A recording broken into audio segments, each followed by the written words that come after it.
Pakistan ज़िंदाबाद comment में ज़रूर लिखिएगा। पाकिस्तान के लिए आमीन ज़रूर लिखिएगा। पाकिस्तान के लिए इंशाल्लाह ज़रूर लिखिएगा। पाकिस्तान 14 अगस्त 1947 को हमारे वजूद में आया, लेकिन आपने मुझे कमेंट करके बताना है कि पाकिस्तान किस इस्लामी महीने में हमारे वजूद में आया।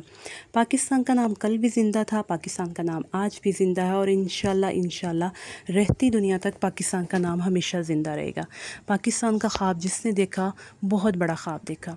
इस ख्वाब को हासिल करने के लिए, हमारी आज़ादी के लिए, अलहदा वतन के लिए 1.5 करोड़ के करीब लोगों ने माइग्रेट किया और इसमें 4 से 5 लाख के करीब लोगों ने अपनी जानों का नजराना पेश किया, शहादतें हासिल की।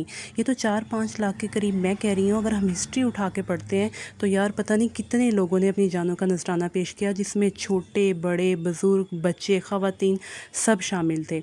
इनकी शहादतों की बदौलत आज हम पुरसकून फ़ज़ा में सांस ले रहे हैं और इस वक्त पाकिस्तान की चारों तरफ से हिफाजत की जा रही है ताकि कोई मैली नज़र से पाकिस्तान को ना देखे और अपनी मैली नज़र भी और गंदी नज़र भी पाकिस्तान पर ना डाले। तो यहाँ पर मैं कहूँगी आप सब कमेंट में लिखें पाकिस्तान ज़िंदाबाद और पाक आर्मी भी ज़िंदाबाद।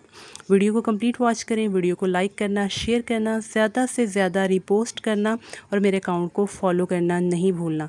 जैसे ही अगस्त का महीना आता है तो पूरे पाकिस्तान को डिकोर कर दिया जाता है।